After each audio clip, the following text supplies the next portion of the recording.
Hello, Gemini. Welcome into Don Williams Tarot. Hope this message finds you well. For those of you returning to my channel, so good to see you. And for those who are brand new to my channel, welcome in. Today's reading is going to be a pick a card.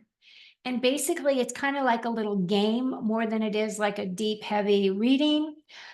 Basically, what happens is I pick a card for the main overall arching energy for the reading. And then I'm going to lay out a card for number one, card number two, and a card number three. And what I want you to do, I want you to use your discernment as to which card you feel resonates the best with you. And then I'm going to read all the cards, which will be fun. It's just a quick read. I just got the message while I was doing meditation this morning that I wanted to do something light and different. And if you are brand new to my channel, I'd absolutely love it if you would subscribe. You may want to consider subscribing anyway. I am starting to do live readings where you're invited to come into those live readings. You can ask a question and I will answer live right there as I'm doing readings. The only thing that I am going to ask though is if you have multiple questions and you want clarity on anything, please book a reading, a full reading. Otherwise, this is just meant to ask a single question and get some clarification and some insight as to what's going on with you, okay? So what I'm going to do is I'm going to take myself off screen. I'm going to pull a message from the universe. But before I do that, I'm going to lay out the cards I've already shuffled. So here is the main overarching energy. And then this is card one, card two, card three, and use your discernment for which card you resonate with. Now, I know a lot of people who just choose all the cards. So it just depends on you, right? Okay, here we go. So let me get my glasses on. And so I can read the messages from the universe. Take myself off screen. Okay, so here we go.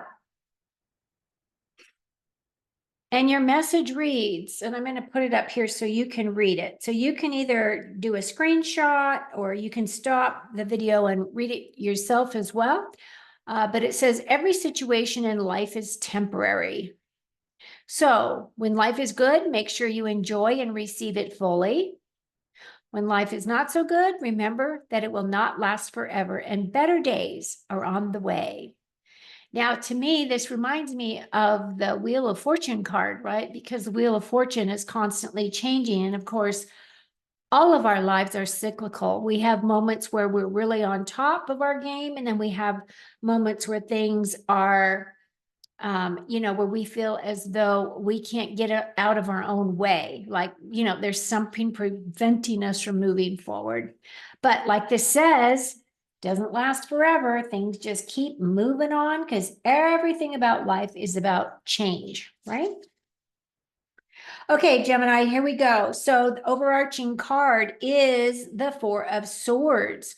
Now, fours typically are about looking for stability and balance. And the swords have to do with the way that we express with our minds and our thoughts. So our thoughts and our words. This card specifically is the card of needing deep rest. When you look at the Rider-Waite deck, the guy looks like a knight. He's got his full suit of armor on and he's laying on a platform of some kind. He's got three swords above him and one below. So the one below is meant to represent some hidden truths or some hidden information that is still waiting to be revealed. But the other thing about this card is it's also my card of looking for some types of blessings. So this is about transmuting the shadow. This is about healing from burnout. Some of you may be feeling that energy. This may be a card where it's telling you that you need to take a break from your reality. And this is also my card of taking care of you and self-care, self-love. Okay. So that's kind of the overarching energy for all three cards, is this card. So it feels as though my Geminis may be needing some rest, some relaxation, in order to feel your best, feel optimal, right?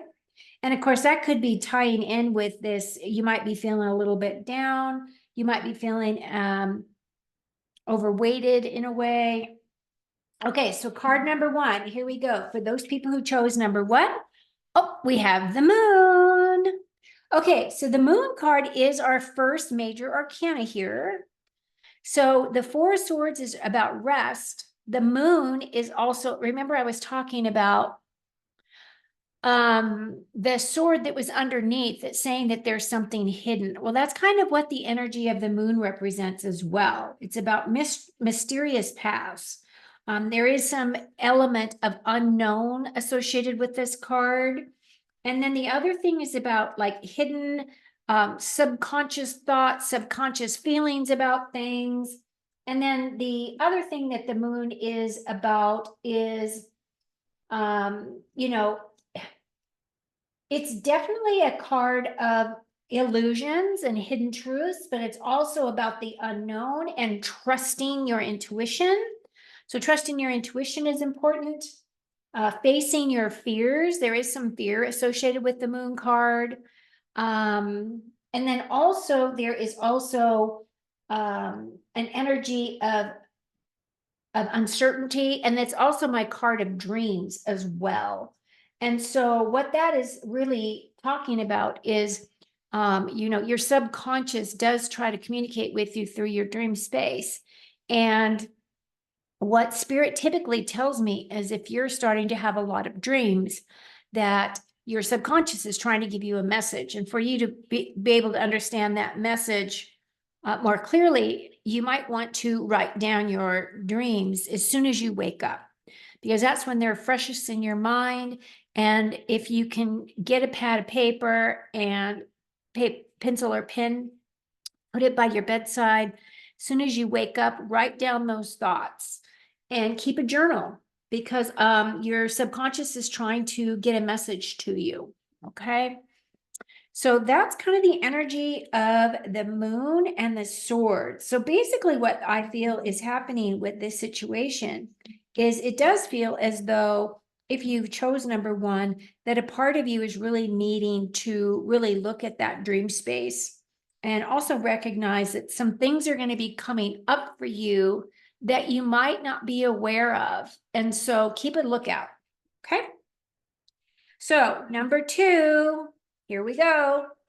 We have the Four of Swords, which is about stability and balance, the way that our thoughts are. Oh, and we have the World card. I love the World card. The World card for me is about harmony, balance, and feeling fulfilled. But this is also the ending of a chapter or an ending, a conclusion of some kind. So when this card shows up, because it is the very last major arcana in the tarot deck, this is telling me that some of you have really completed something big that you had been working on for quite some time. And as it's an arcana card, I mean, it could be, the down to earth type of things, but it also feels as though there is energy here associated with your spiritual practice as well. It may be that you have had a big breakthrough or some skills or some information has come forward to you that you can embrace.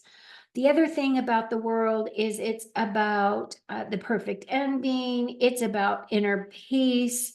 It's about integration. It is about balancing your physical and your spiritual awareness about things and your practice, right? Walking your true path there. So as this is a major arcana, I do feel as though this is really saying that, once you get the rest that you need, that you're going to be able to have some completions of some things that are going to be an awareness for you. And that after all this hard work, you need this time to integrate. So for me, this would be an integration card as well, or the energy of integrating those things that you have completed. And when things are completed and done, of course, you don't have to review those things typically again, but sometimes it does come up again. And if you have something that triggers this, whatever this is representing for you, and it's going to represent something for all of you, right? Something different, because you all are different, have different, come from different walks of life. But again, this right here is saying, you know, better days are on the way. And so that ties in with this card as well. Okay, so for threes, here we go. And the card is, da, da, da, ooh, 5 of Wands. Okay, so the 4 of Wands is talking, I mean, the 4 of Swords is talking about needing some rest. It could just be mental rest, doesn't have to be physical rest, but this is my card of self-care. The 5 of Wands is about conflict, and it's about, oh gosh, the 5 of Wands. The 5 of Wands is definitely my card of competition and conflict. It is also about challenges coming in. That will mean something different for all of you, or being pushed forward to excel in some way. What else do you want to share, Spirit? This is also about mental jostling as well. It is a competition, so there is passion, there's motivation, and there's inspiration, creativity associated with this card. And it's a very dynamic energy. Now, the last thing that I just recently learned about this card was that this is also an energy of leveling up. Now, what does that mean to you? Leveling up in your job, leveling up in romance or a relationship, leveling up in your spiritual practices. So it's going to represent something different for all of you. But I do believe that the fives are talking about changes coming in. So it's change in direction, change of thought, change of creativity in some way. There's motivation and passion here. And I feel as though once you are able to get the rest that you need, that this is the energy that is going to, either you need to take the rest from, because it is about competition, or it's a thing where you will be finding yourself competing in some way. Now, you can compete in a bunch of different ways. The thing is that this is not like the 5 of Swords, where the 5 of Swords is about winning at all costs. This right here is just my card of reminding you that sometimes when we work together as teams, right? Teamwork, you can accomplish a lot more with teamwork than you can by everybody trying to get to the same result, but attacking it from different angles. Okay. So that's what I have for you for today, Gemini. It was meant to be fun, short, and sweet. I hope you found these messages fun and helpful to you. Take very good care of you. Please remember to do some self-care, because Spirit is sharing that you need some. And until next time, thank you so much for watching. Thumbs up, and I'll be back with you soon. Cheers.